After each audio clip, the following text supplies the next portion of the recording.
Salut à tous, bienvenue sur ma chaîne YouTube. Aujourd'hui, nous allons déployer une application Django de manière professionnelle avec Docker et Nginx.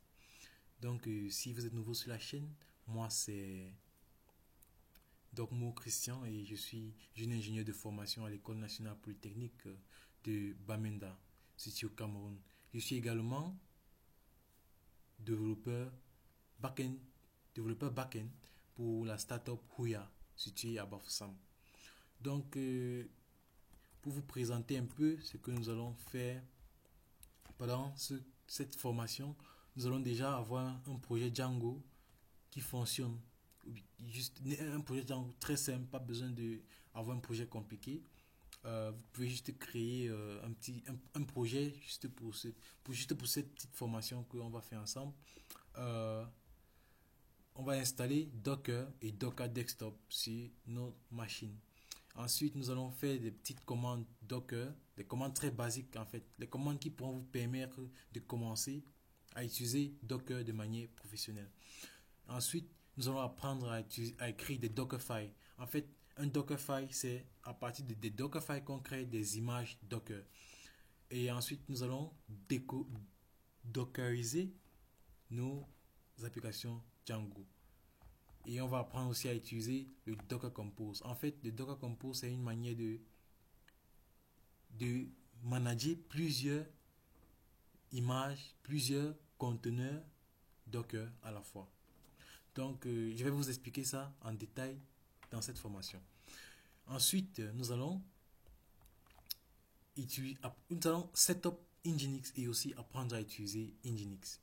Nous allons configurer Nginx sur notre projet. Donc, déjà, c'est quoi Nginx? Si je viens ici, Nginx, c'est un serveur web. Un serveur web qui sert de reverse proxy et aussi de load balancer.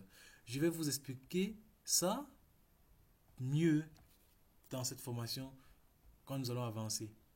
Donc, si on regarde un peu les basic features ici, ça dit serving static and index files. On va faire ça, on va servir des images, des fichiers CSS, des fichiers JavaScript et des images aussi. Accelerated reverse proxying and caching, load balancer ici. Et le module architecture, en fait, on va un peu parler de tout ça. C'est ça Nginx, c'est un test serveur web. Donc c'est un peu ça qu'on va utiliser. Bon, pour déjà vérifier si une page web est servie par Nginx, ce qu'on va faire, c'est qu'on va venir sur réseau après avoir cliqué sur inspecter. Et là, sur Mozilla, je ne me retrouve pas trop. Bon, j'irai sur Chrome. Ok. Donc j'irai sur Chrome et là on a Google ici. Donc je vais inspecter à ce niveau-ci. Je vais venir sur Network et je vais cliquer ici. Donc je vais regarder là. Je suis censé voir Server quelque part. Donc je regarde là. Donc voici Server. Bon, ce site n'utilise pas Nginx. Ce site n'utilise pas Nginx. Bon, c'est pas grave. Je connais une application qui utilise Nginx. Il s'agit de Efficient Research. Ça, c'est une application que on a développée en entreprise et on a fait une configuration Nginx ici. Donc, je vais vous montrer le serveur Nginx. Comment on fait pour vérifier si une application a été développée avec Nginx. Donc, je vais venir sur réseau, je vais venir sur... Donc, je vais recharger aussi la page d'abord. Et je vais venir ici. Ok. Dans la page chargée encore. Donc, je vais cliquer là. Voici serveur. Non, c'est pas là, c'est pas ce serveur là.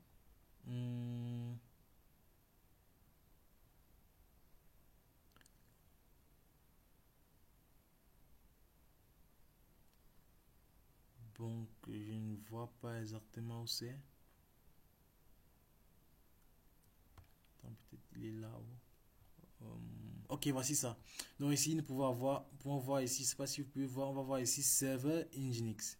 Donc, cette page a été rendu, a été servi par Nginx.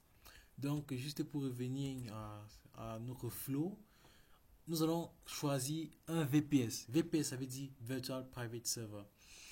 Et c'est dans ce VPS que nous allons héberger notre application. Et notre VPS provider, ici, c'est Linode. Il y a plusieurs, il y a DigitalOcean, il y a AWS, il y a le Google Cloud. Bon, à vous de voir ce que vous allez utiliser. On va apprendre à sécuriser déjà ce VPS afin que si on a les hackers qui essayent de nous hacker, ils auront beaucoup de difficultés.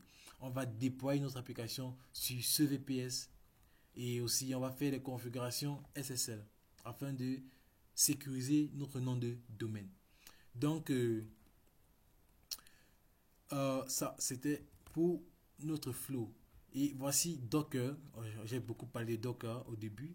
Voici le site Docker pour télécharger déjà le setup de Docker si vous êtes sur Windows ou même sur Ubuntu. Donc, vous pouvez venir sur docker.com et regarder à ce niveau-ci. Vous pouvez télécharger les fichiers pour installer sur votre machine. On va utiliser aussi le Python. Et pour télécharger le Python, c'est très simple. Vous venez juste sur python.org et vous venez sur Downloads et vous allez voir ici la dernière version du Python, c'est le 3.12.6. Et après l'avoir installé, pour vérifier la version de votre Python sur votre machine, vous pouvez venir ici. Bon, moi j'utilise un terminal un peu personnalisé. Il se nomme Warp. Donc, vous pourrez aussi le télécharger. Donc, pour vérifier la version du Python, je vais faire Python 3 version.